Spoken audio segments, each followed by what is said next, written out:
Welcome to Nanak classes. दोस्तों, Nanak classes के YouTube channel पे आपका स्वागत है। आज हम राजस्थान जीके की क्लास, हमारे सवाल आपके जवाब की प्रतिदिन 150 रोज 50 क्वेश्चनों की ये क्लास रोजाना आपको 9 बजे प्राप्त होती है। आज क्लास नंबर 160वीं क्लास नंबर है। और जिस विद्यार्थी ने लगातार ये राजस्थान जीके की क्लासें देख ली हमारी, अब जिस जो पहले देख रहा है वो अच्छी बात है, जो नहीं देख रहा अब लगा है वो लगातार देखते रहे। आपको राजस्थान जीके की कोई बुक खोलने की जरूरत नहीं पड़ेगी। तो स्टार्ट करते हैं राजस्थान जीके की इस क्लास को। सारे विद्यार्थी लाइक शेयर कर देना। पहला प्रश्न देखिए, राजस्थान का पहला कोयला विद्युत ग्रह कहाँ स्थापित हुआ?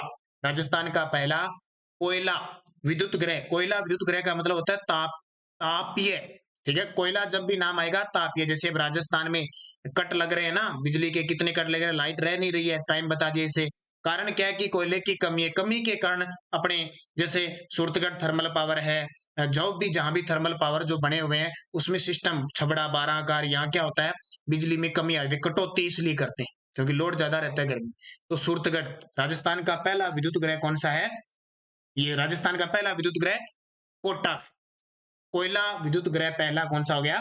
कोटा हो गया। और ये 1978 में स्थापित हुआ था। कब? 1978 में स्थापित हुआ था। और वर्तमान में इसमें 1240 मेगावाट बिजली उत्पादित की जा रही है। कहां पे? कोटा में। राजस्थान का पहला सुपर थर्मल विद्युत ग्रह कौन सा है? यानी ये भी तापीय है और ये सुपर थर्मल है। राजस्थान का पहला सुपर थर्मल। अब सबसे पहले आपको यह पता होना चाहिए कि सुपर थर्मल होता क्या है। सुपर थर्मल पावर उसको कहते हैं, वह तापीय वह तापीय ऊर्जा परियोजना जिसकी कुल उत्पादन क्षमता 1000 मेगावाट या उससे अधिक हो। 1000 मेगावाट या उससे अधिक हो जब इसकी इकाई की उत्पादन क्षमता 500 मेगावाट या उससे अधिक नहीं है। जिसकी इकाई की उत्पादन क्षमता 500 मेगावाट या उससे अधिक नहीं है, वो सुपर थर्मल पावर होता है। और राजस्थान का पहला सुपर थर्मल पावर सूरतगढ़ है, श्री गंगानगर के अंदर, जो सूरतगढ़ घग्गर नदी के किनारे है। आधुनिक राजस्थान का तीर्थ स्थल कहा जाता है। इसमें 6 इकाइयां कार्यरत है, 250 मेगावाट की, 1500, और 7वीं और 8वीं इकाई कार्यरत है 660 मेगावाट की। तो टोटल देखें 1500 ये हो जाएगी और 660 कितनी होती है? 1320।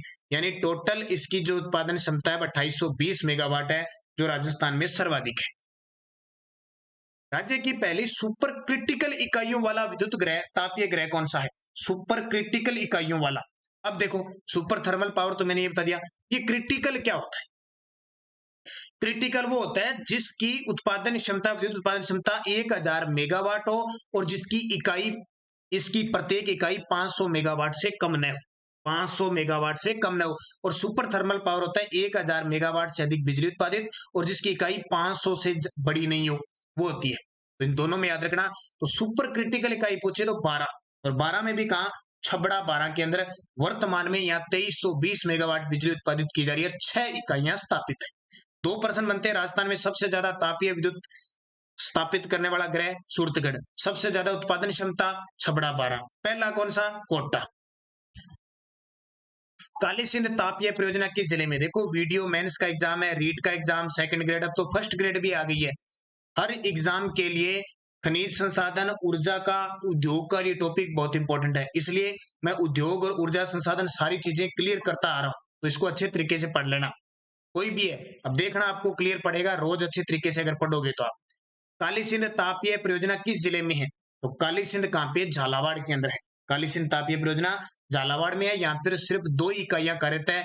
2 इकाइयां 600 मेगावाट यानी 1200 मेगावाट बिजली उत्पादित की जा रही है।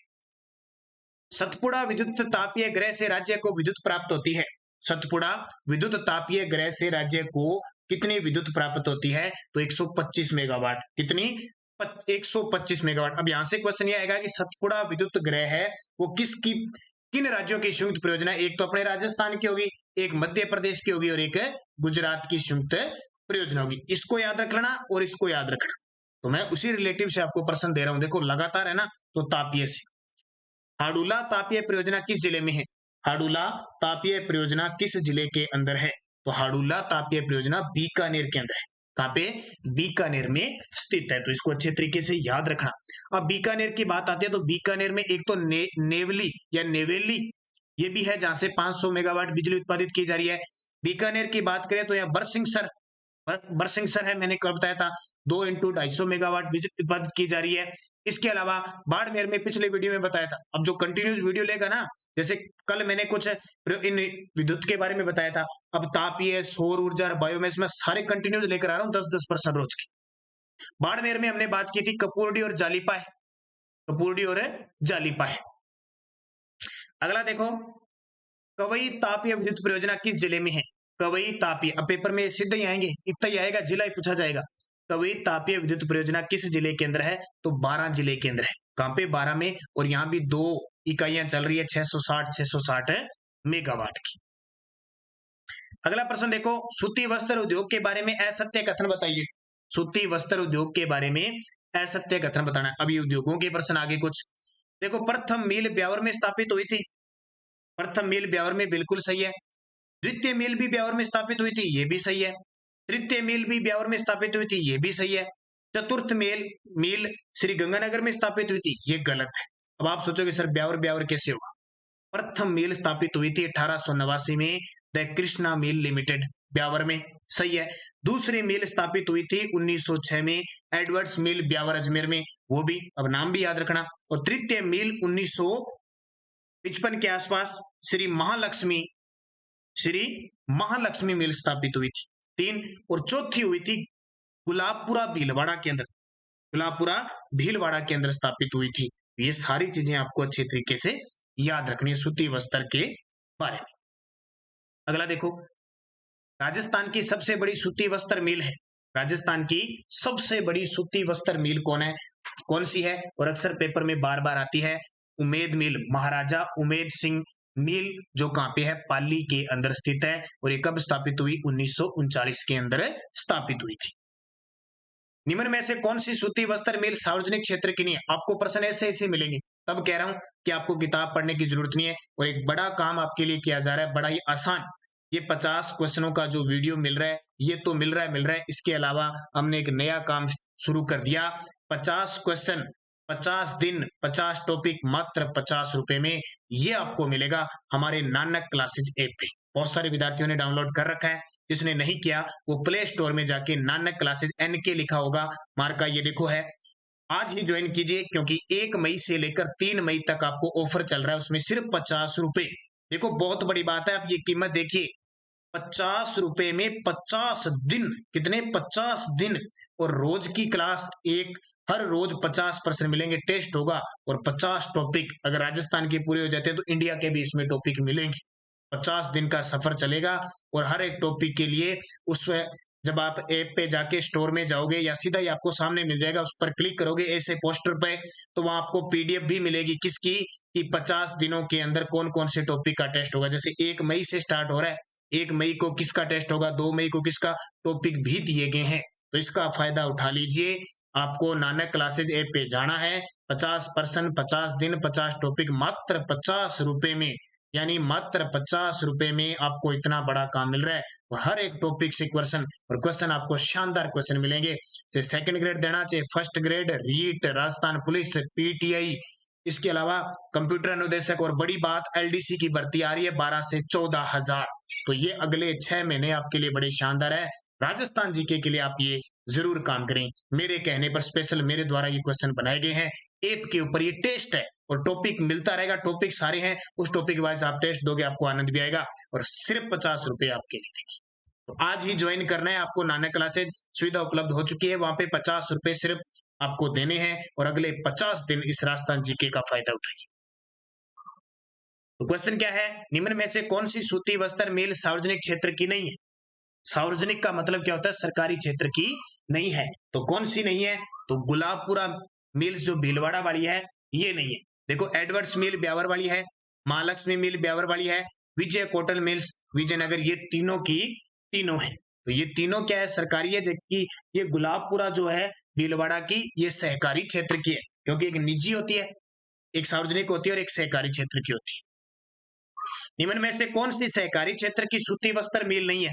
अब आगे ना, कौन सी सहकारी क्षेत्र की सूती वस्त्र की मिल नहीं है? तो कौन सी नहीं है? महालक्ष्मी मिल ब्यावर, ये भी पीछे बढ़ के आगे, क्योंकि एडवर्ड्स मिल, महालक्ष्मी, विजय कॉटन, ये सरकारी क्षेत्र की है। तो ये महालक्ष्मी मिल्स ब्यावर वाली क्या है? ये सहकारी है। सहकारी का मतलब जिसमें निजी और सरकारी दोनों का सहयोग होता है। तो ये गंगापुर भीलवाड़ा में है। सूती वस्त्र मिल ये हनुमानगढ़ के अंदर 1978 में स्थापित हुई थी। गुलाबपुरा भीलवाड़ा वाली 1965 में स्थापित हुई थी। ये तीनों सहकारी है, चौथी नहीं। राजस्थान टेक्सटाइल मिल कहाँ स्थित है? राजस्थान टेक्सटाइल्स मिल्स कहाँ स्थित है? तो ये भवानी मंडी झालावाड़ में है। अभी अभी आपको पता है पिछले साल इस भवानी मंडी राजस्थान टेक्सटाइल मिल्स को भवानी मंडी झालावाड़ को अवार्ड भी दिया गया है। औद्योगिक क्षेत्र में अवार्ड भी दिया गया है। गुलाबपुरा गुलाबपुरा केंद्र है राजस्थान शिपनिंग व वीविंग मिल्स। किशनगढ़ केंद्र है आदित्य मिल्स लिमिटेड। और बांसवाड़ा केंद्र है म्यूर मिल्स और बांसवाड़ा सिंटेक्स मिल्स। ये याद रखना। तो ये आपके लिए खास है। हर एक एग्जाम से उद्योग, पर्यटन, ऊर्जा संसाधन, खनिज संसाधन से प्रश्न आएंगे। और आपने विस्तृत सिलेबस देख लिया होगा। लैब टेक्नीशियन का हो गया, वीडियो मेंस का हो गया, अब रीट का भी विस्तृत आने वाला है। फर्स्ट ग्रेड, सेकंड ग्रेड आ चुकी है, पीटीआई का नोटिफिकेशन जारी होना है। तो बहुत सारी भर्तियां, कंप्यूटर अनुदेशक। शार्दुल टेक्सटाइल मिल लिमिटेड किस जिले में है? शार्दुल टेक्सटाइल मिल लिमिटेड किस जिले में? ये प्रश्न तो आपको सीधे सीधे आएंगे। तो कहां पे है? तो ये है श्री गंगानगर के अंदर। 1946 में ये स्थापित हुई थी। कब? 1946 में। निम्न में से सूती वस्त्र मिल के लिए राजस्थान में कौन सी समस्याएं हैं? अब सूती वस्त्र मिल के लिए तो राजस्थान में खूब सारी समस्याएं हैं। कच्चे माल की आपूर्ति नहीं है, शुष्क जलवायु है, ऊर्जा की कमी है। ऊर्जा की तो लाइट की कमी वैसे ही चल रही है, पानी की कमी चल रही है, तो यहाँ तो होनी है उपयुक्त सभी। इसके अलावा देखो पुराने व छोटी आकार की मशीनें हैं, वो भी बड़ी समस्या है। पूंजी की अपने राजस्थान में कमी है और अप्रशिक्षित श्रमिक है। क्यों है अप्रशिक्षित श्रमिक? पता है आपको, कई देशों के अंदर श्रमिक बहुत अच्छे मिल जाते हैं, कम मिलो लेकिन बहुत अच्छे मिलते हैं। क्यों? क्योंकि श्रमिक जाएगा, वो जाके कहेगा मालिक से कि जी मेरे को ये काम आता है, वो करवाइए। अपने क्या करते हैं, बेरोजगारी इतनी है कि जाके ये कहते हैं कि सर हमें कोई भी काम करवा लो, हम सभी करते हैं। और जब ऐसे कहते हैं तो जाके मिल में लगा देते हैं उनको।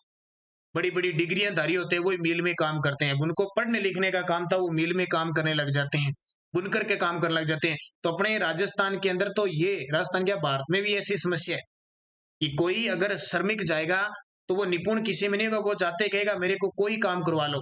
अब कोई काम करवा ले तो उसको कहीं मिल में लगा दिया, कहीं लगा दिया, तो वो निपुण थोड़ी है। लेकिन कई विकसित देश क्यों है? क्योंकि वहां जो श्रमिक है वो उसको कह दिया कि मैं इलेक्ट्रिशियन का काम जानता हूं, तो वो इलेक्ट्रिशियन में काम करेगा, तब वो काम अच्छा करेगा। अपने जाके कहे तो जी बेल फ्री हूं मैं तो 6 महीने, कोई पेपर नहीं होगा राजस्थान के अंदर, आचार संहिता लगी, मेरे को कोई काम लगा लो, तब ये कमी आती है श्रमिकों की, यानी अनुभव की कमी होती है। तो ध्यान रखना। गुलाबपुरा की सहकारी स्पिनिंग मिल किसे मिलाकर स्पिन फेड की स्थापना की गई? गुलाबपुरा की सहकारी जो स्पिनिंग मिल है उसे, एक तो इस मिल को और वह किसे मिलाकर स्पिन फेड की स्थापना की गई? स्पिन फेड पढ़ते हो ना अपने, स्पिन फेड, तो किसकी स्थापना की गई? तीनों ही मिलाई थी। राजस्थान सहकारी कताई मिल गुलाबपुरा को, श्री गंगानगर सहकारी कताई मिल हनुमानगढ़ को, और गंगापुर सहकारी कताई मिल गंगापुर को मिलाकर और एक गुलाबपुरा, इसको मिलाकर स्पिन फेड की स्थापना की गई। अगला देखो, केंद्रीय वाणिज्य व उद्योग मंत्रालय ने किस शहर को टाउन ऑफ एक्सपोर्ट टेक्सटाइल घोषित किया है? तो एक तो याद रखना केंद्रीय वाणिज्य व उद्योग मंत्रालय। इसके अलावा अपने राजस्थान के अंदर भी जो उद्योग मंत्रालय उसका नाम भी वाणिज्य व उद्योग मंत्रालय हो गया। शंकुतला रावत जी उनके मंत्री हैं। तो ये किसको? हमें पता ही है, भीलवाड़ा को, क्योंकि भीलवाड़ा को वस्त्र नगरी कहते हैं, राजस्थान की टेक्सटाइल सिटी कहते हैं, राजस्थान का मैनचेस्टर कहते हैं। विरात्रा माता मंदिर के बारे में सत्य कथन बताइए। विरात्रा माता ये जालोर में स्थित है। पहला ही गलत हो गया अगर आपने पढ़ा होगा, क्योंकि विरात्रा माता का मंदिर है वो चोटन बाड़मेर के अंदर है। अच्छा, सही बताना है इसको, ये गलत हो गया। यह माता भोपों की कुल देवी है, ये तो सही है, सही कथन है। यहाँ मीणा जाति के लोग पूजा करते हैं, ये गलत है, क्योंकि मीणा जाति के नहीं बाटी राजपूत पूजा करते हैं। उपरोक्त सभी कथन सत्य नहीं है, एक ही सही है, क्योंकि भोपों की कुल देवी है, सही है। निम्न में से कौन सा किला सुजेश्वर पहाड़ी पर स्थित है? निम्न में से कौन सा जो किला है वो सुजेश्वर पहाड़ी पर स्थित है? वैसे प्रश्न आपको याद करने हैं, पेपर में आएंगे। तो ये कौन सा है? कोटड़ा का किला। यहाँ पे कोटड़ा का किला शिव तहसील बाड़मेर के अंदर है, वो सुजेश्वर पहाड़ी पर है। और सिवाना का किला हल्देश्वर पहाड़ी पर है। किलोन का किला भी बाड़मेर में है। जालोर का किला स्वर्णगिरी कांचनगिरी पहाड़ी पे है। दादू दयाल जी ने 1585 में किस मुगल सम्राट से फतेहपुर सिकरी में मुलाकात की थी? दादू दयाल जी जिन्होंने दादू पंथ चलाया था, उन्होंने अकबर से 1585 में मुलाकात की थी और कहते हैं कि मुगल सम्राट अकबर ने जो अजमेर में मैगजीन दुर्ग का निर्माण करवाया था वो भी इन्हीं से नींव रखाई थी। दादू दयाल जी 1544 में इनका जन्म अहमदाबाद में हुआ था। 1568 में ये सांबर आए थे और 1575 में आमेर थे और मुख्य पीठ इनकी नरेना जयपुर में है। इस संत ने राव लूणकर्ण को बीकानेर का राजपद पाने का वरदान दिया था। बीकानेर के शासक लूणकर्ण जिसे कलयुग का कर्ण कहते हैं, किस संत ने बीकानेर का राजपद पाने का वरदान दिया था? देखो आशीर्वाद दिया था जसनाथ जी। किसने? जसनाथ जी। और जसनाथ जी का नाम आते जसनाथी संप्रदाय। जन्म इनका 1482 कत्रियासर बीकानेर में हुआ था, इसलिए इनकी मुख्य पीठ भी कहाँ पे है? कत्रियासर में है। और सिकंदर लोदी ने इनसे प्रभावित होकर इनको 500 बीघा जमीन दी थी। मोठड़े की पगड़ी किस अवसर पर पहनी जाती है? मोठड़े की पगड़ी, कला संस्कृति में ऐसे प्रश्न आपको देखने को मिले। मोठड़े की जो पगड़ी है वो किस अवसर पर पहनी जाती है? तो ये हमेशा विवाह उत्सव पर पहनी जाती है। कब? विवाह उत्सव पर। सावन के महीने में लहरिया की पगड़ी पहनी जाती है। लहरिया, लहर होती है। दशहरे पर मंदील पगड़ी पहनी जाती है और होली पर फूल पत्ती की छपाई वाली पहनी जाती है। अगला देखिए, निम्न में से कौन सा आभूषण नाक का नहीं है? तो देखो नथ तो नाक में डाली जाती है, बारी भी डाली जाती है, लेकिन नौगरी नाक की नहीं है, नौगरी हाथ की है। किसकी? हाथ की। वरकड़ी भी होती है। अब नाक के आभूषण याद रखना, नथ आ गई, बेसर, ये बेसर तो बहुत चर्चा में रहता है। बेसर, मोगली, मोगली तो क्या है? कांटा ये भी होता है, चुन्नी ये भी होता है, चोप भी होता है, वरकड़ी हो गया। ये वरकड़ी नया शब्द है, ध्यान। राजस्थान में गोटा उद्योग का प्रसिद्ध केंद्र है। राजस्थान में गोटा उद्योग का प्रसिद्ध केंद्र है। नाम सुना होगा ना आपने, लप्पा, लप्पीर, बाकड़ी, ये गोटा के प्रकार है। तो ये कहाँ के प्रसिद्ध है? खंडेला सीकर के। खंडेला सीकर, जहां से यूरेनियम के भंडार मिले ना, गोटा उद्योग के लिए प्रसिद्ध है।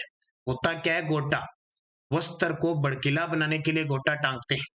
वस्त्र को भड़कीला बनाने के लिए गोटा टांगते हैं और इसके प्रकार अक्सर पेपर में आते हैं, लप्पा, लप्पी, बाकड़ी।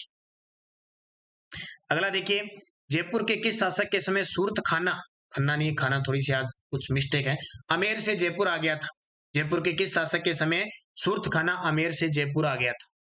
तो ध्यान रखना, ईश्वरी सिंह के समय, स्वाई ईश्वरी सिंह के समय आ गया था।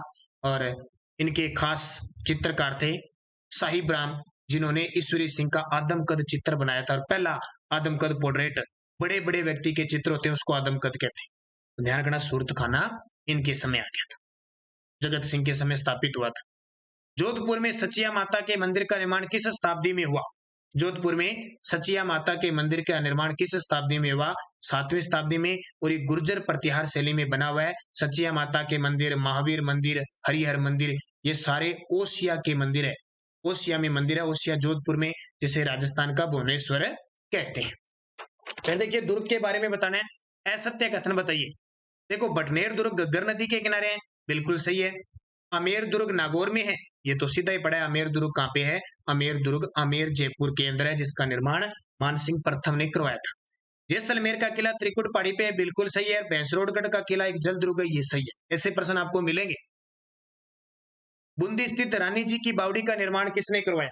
बूंदी स्थित रानी जी की बावड़ी है, उसका निर्माण किसने करवाया था? तो नाथावती ने करवाया था। किसने? नाथावती, बूंदी के शासक अनिरुद्ध सिंह की पत्नी थी। और इस प्रेमल देवी इसने डूंगरपुर में नौलखा बावड़ी का निर्माण करवाया था, आस्करण की पत्नी थी। और राम रसदे मेवाड़ के राजा राज सिंह की पत्नी थी, त्रिमुखी बावड़ी बनाई थी उदयपुर में इन्होंने। ठीक है, तो इन तीनों को याद रखना। कालबेलिया नृत्य को किस वर्ष यूनेस्को द्वारा अमूर्त विरासत सूची में शामिल किया गया? आज थोड़ी पीडीएफ में मिस्टेक है, जैसे अमूर्त वगैरह लिखना था, क्योंकि थोड़ा सा टाइम बहुत कम मिला। ठीक है, अभी को है ट्रेनिंग वगैरह चल रही है ना, तो मुश्किल से डाल पाते हैं कि 1-2 दिन हो गया आपको क्लास नहीं मिली, तो हो सकता है कल भी नहीं मिले। कल कहीं थोड़ा टूर पे जा रहे हैं, एक और टूर पे, तो इस वजह से क्या है, कई बार 9 बजे की क्लास मिलती नहीं है। तो जब भी मिले आप निरंतर अध्ययन करना। कालबेलिया नृत्य को किस वर्ष यूनेस्को द्वारा अमूर्त विरासत सूची में शामिल किया गया? ये प्रश्न बार बार आ रहा है 2010 के अंदर। जब भी कालबेलिया जाति की बात आए, इसकी नृत्यांगना आपको याद रखना है, गुलाबो स्पेरा। मनीराम व्यास, फागू महाराज, सुआ महाराज, तेज कवि का संबंध किससे है? मनीराम जी व्यास, फागू महाराज, सुआ महाराज और नाम सुना होगा तेज कवि का संबंध किससे है? तो इनका संबंध रम्मत से। किससे? रम्मत के कलाकार है। इनको अच्छे तरीके से याद रखना। रम्मत आपको पता है कि तेज कवि का प्रश्न, अभी तेज कवि की रम्मत का प्रश्न आ चुका है। ये सारे इंपॉर्टेंट है आपके लिए। और रम्मत कहाँ की प्रसिद्ध है? बीकानेर और जैसलमेर की प्रसिद्ध है। कहाँ की? बीकानेर और जैसलमेर की प्रसिद्ध है, खास करके होली के समय होती है। और तीसरा स्थान पूछे तो फलोदी। तमाशा जयपुर का। चार बेत टोंक की। तुराकलंगी चित्तौड़गढ़ मेवाड़ क्षेत्र की। तोरावटी राजावाटी नागरचौल किस बोली की उपबोली है? तोरावटी राजावाटी नागरचौल किस बोली की उपबोली है? तो ये ढूंढाड़ी की। इसकी ढूंढाड़ी की, जो जयपुर दौसा के आसपास बोली जाती है। और मालवी की दो से याद रखना, रागड़ी और निमाड़ी। सूर्य प्रकाश ग्रंथ के रचयिता है। ग्रंथ आपको एक आधा पेपर में मिलेगा, कोई भी एग्जाम ले लेना, सब में है, साहित्यिक में। सूर्य प्रकाश ग्रंथ के रचयिता है कर्णिदान। कौन है? कर्णिदान। और एक ग्रंथ और आता है राज प्रकाश, दोनों में अंतर है। राज प्रकाश ग्रंथ लिखा था किशोरदास ने, और सूर्य प्रकाश लिखा था कर्णिदान ने। और संगत रासो ग्रंथ किसने लिखा था? गिरधर आसिया ने। और पृथ्वीराज राठौड़ ने लिखा था वेली कृष्ण रुक्मणेरी। प्रबंध चिंतामणि ग्रंथ के लेखक है। प्रबंध चिंतामणि ग्रंथ के लेखक कौन है? तो मेरुतुंग प्रबंध चिंतामणि ग्रंथ लिखा गया था, और ये जालोर के अंदर लिखा, वो मेरुतुंग प्रबंध चिंतामणि मेरुतुंग है। वो कोल्यमाला ग्रंथ था, उदोतन सूरी ने जालोर में लिखा था। इसके अलावा देखो, कृष्णानंद व्यास ने लिखा था राग कल्प। ये एक्स्ट्रा जो बता रहा हूं उनको लिख लेना। राग कल्प, कल्प द्रुम लिखा था। सदाशिव भट्ट ने राज रत्नाकर ग्रंथ लिखा था। और शिव प्रकाश का एक ग्रंथ है, हाँ, शिव प्रकाश का ग्रंथ है एक अलग से, सदाशिव भट्ट से, मोती रत्न प्रकाश इस नाम से आता है। सिलाई कपड़े पर, सिलाई कपड़े पर छोटी छोटी बिंदी लगाना क्या कहलाता है? सिलाई कपड़े पर छोटी छोटी बिंदी लगाना क्या कहलाता है? तो ये मुकेश कहलाता है। क्या कहलाता है? मुकेश। और कहाँ की प्रसिद्ध है? शेखावटी क्षेत्र की ज्यादा प्रसिद्ध है। कारचौब क्या होती है? सोने के तारों से उभारदार सजावट करना कारचौब होती है। पेचवर्क क्या होती है? ये शेखावटी क्षेत्र की प्रसिद्ध है। कपड़े पर आकर्षक डिजाइनदार काम किया जाता है। अभी प्रश्न आया है तो हाईकोर्ट एलडीसी में ऐसा है। और रमकड़ा उद्योग कहाँ का प्रसिद्ध है? डूंगरपुर का। घिया पत्थर से निर्मित होता है, किया जाता है। स्वर मंगला नामक पत्रिका किस संस्था द्वारा प्रकाशित होती है? स्वर मंगला नामक, ये होती है राजस्थान संस्कृत अकादमी के द्वारा स्वर मंगला नामक पत्रिका स्थापित की जाती है। ये राजस्थान संस्कृत अकादमी 1980 में स्थापित हुई थी जयपुर के अंदर। और इसके द्वारा सर्वश्रेष्ठ पुरस्कार दिया जाता है, कवि माघ पुरस्कार दिया जाता है। राजस्थान भाषा साहित्य संस्कृत अकादमी कहाँ पे है? तो बीकानेर के अंदर है। और यहाँ जो पत्रिका होती है वो जागती ज्योत होती है। और भारतीय लोक कला मंडल ये उदयपुर के अंदर है। और राजस्थान साहित्य अकादमी कहाँ पे है? उदयपुर के अंदर है। ये मीरा पुरस्कार दिया जाता है। और मासिक पत्रिका इसकी मधुमती होती है। जयपुर में हाथी महोत्सव किस महीने आयोजित होता है? तो ये महोत्सव याद रखने अभी मुख्य मुख्य, हर बार चाहे कांस्टेबल का पेपर है किसी में आता ही आता है। तो हाथी महोत्सव है वो मार्च महीने में आयोजित किया जाता है। जनवरी में खास करके ऊंट महोत्सव होता है, लेकिन अब की बार मार्च में हुआ।